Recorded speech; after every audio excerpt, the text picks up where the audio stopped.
টাকা ট্রান্সফার করার জন্য অনেক ধরনের নিয়ম আছে। তার মধ্যে সবচেয়ে জনপ্রিয় এবং বহুল ব্যবহৃত একটি মাধ্যম হচ্ছে ব্যাংক চেক। অনেক মানুষ আছেন যারা ব্যাংক চেক লিখতে পারেন না, অথবা চেক লেখার সময় এমন ভুল করেন যার কারণে চেক বাতিল হয়ে যায়। তো আজকে এই ভিডিওতে আমি দেখাবো কিভাবে সঠিক নিয়মে ব্যাংক চেক লিখবেন। তো চলুন ভিডিওটি শুরু করা যাক। এখানে দেখতে পাচ্ছেন আমার কাছে একটি চেক আছে। চেক লেখার আগে আপনার অবশ্যই চেক সম্পর্কে কিছু ধারণা থাকতে হবে। যেমন এখানে সবার আগে তারিখ লেখার কলাম আছে, এখানে তারিখ লিখতে হয়। যে কোনো তারিখ যখন আপনি একবার এখানে লিখে ফেলবেন, তারপর এর মেয়াদ 6 মাস অথবা 180 দিন পর্যন্ত সীমাবদ্ধ থাকবে। অর্থাৎ চেক লিখেও যদি সেই চেক দিয়ে আপনি টাকা না তুলেন, তাহলে সেটার মেয়াদ 6 মাস পর্যন্ত থাকবে। এরপরেই চেক বাতিল বলে গণ্য হবে। এরপর এটি আর কোনো কাজে আসবে না। দ্বিতীয় লাইনে এখানে লেখা আছে পে টু। যদি আপনি নিজের চেক দিয়ে নিজেই টাকা তুলতে চান, তাহলে এখানে লিখবেন নিজ, নাম লেখার দরকার নেই। আবার যদি কোনো ব্যক্তি বা কোম্পানিকে দিতে চান, তাহলে তার সম্পূর্ণ নাম এখানে লিখবেন। তৃতীয় অপশনে এখানে টাকার পরিমাণ লিখতে হবে। এখানে আপনি যত টাকা তুলতে চান তা কথায় লিখবেন। আপনি চাইলে চেক বাংলা অথবা ইংরাজিতেও লিখতে পারেন, এতে কোনো সমস্যা হবে না। এখানে যত পরিমাণ টাকা কথায় লিখবেন তা অঙ্কে এখানে লিখে দিবেন। তারপর নিচের এখানে দস্তখত করতে হবে। অনেকে এখানে দস্তখত লিখতে ভুল করেন, বাংলায় লিখবেন নাকি ইংরাজিতে লিখবেন। মূলত ব্যাংক অ্যাকাউন্ট খোলার সময় ব্যাংকের কাগজপত্রে যেভাবে দস্তখত করবেন, ঠিক সেভাবেই এখানে দস্তখত করবেন, হোক সেটা বাংলায় অথবা ইংরাজিতে। তবে দস্তখত নিচে করা যাবে না, উপরে এখানে করতে হবে। চলুন এবার এই চেকটি পূরণ করি। প্রথমে এখানে আমরা তারিখ লিখব। আজকের তারিখ হচ্ছে 27 এপ্রিল 2026।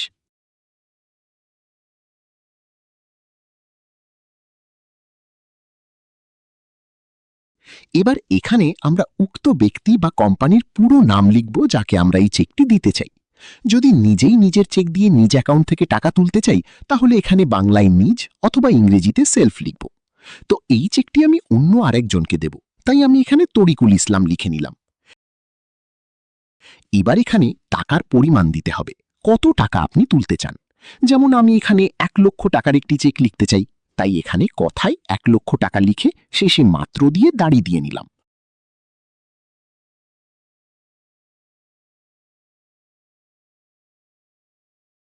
এখানে টাকার পরিমাণ সংখ্যায় লিখে এভাবে টান দিয়ে দিতে হবে।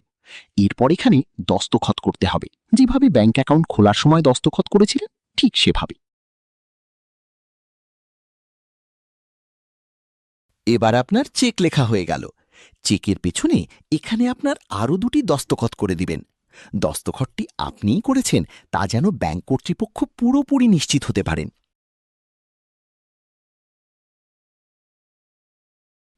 নিচে আপনার মোবাইল নাম্বারটি লিখে দিবেন, যেন প্রয়োজন হলে ব্যাংক কর্তৃপক্ষ আপনাকে ফোন করে নিশ্চিত হতে পারে যে এই চেকটি আপনিই দিয়েছেন। এখন যার নামে আপনি চেক লিখেছেন তাকে এই চেক দিয়ে দেন।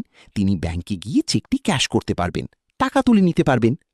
উক্ত ব্যক্তিকে আপনি টাকা দিয়েছেন এমন প্রয়োজন বা প্রমাণ থাকা উচিত মনে করলে আপনি যদি চান উক্ত ব্যক্তি টাকা ক্যাশ না তুলে ওনার ব্যাংক অ্যাকাউন্টে জমা হোক, তাহলে এখানে এভাবে 2 লাইন টেনে মাঝখানে এসি পে লিখে দিবেন। উনি টাকা জমার স্লিপে ওনার ব্যাংক অ্যাকাউন্টের সম্পূর্ণ তথ্যের সাথে এই চেক যুক্ত করে দিলে টাকা সরাসরি ওনার অ্যাকাউন্টে জমা হয়ে যাবে। তো এইভাবে আপনি চেক লিখলে চেকটি সঠিক হবে। এটা তো গেল আপনি কিভাবে সঠিক নিয়মে চেক লিখবেন। কিন্তু যদি কেউ আপনাকে চেক দেয়, তাহলে আপনি কিভাবে টাকা তুলবেন? তো প্রথমেই দেখে নেবেন প্রাপ্ত চেকে কোথাও ক্রস চিহ্ন দেওয়া আছে কিনা। যদি না থাকে, তাহলে চেকটি ব্যাংকে নিয়ে গিয়ে ব্যাংকে টাকা জমা দেওয়ার স্লিপে আপনার নাম, ব্যাংক অ্যাকাউন্ট নাম্বার, তারিখ লিখবেন। নিচে এখানে এসে টাকার প্রাপ্ত চেকে যে পরিমাণ টাকা লেখা আছে তা এখানে লিখে দিবেন।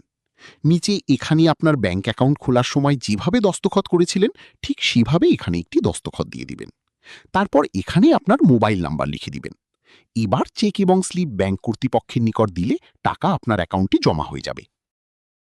তো দেখলেন কিভাবে সঠিক নিয়মে চেক লিখবেন।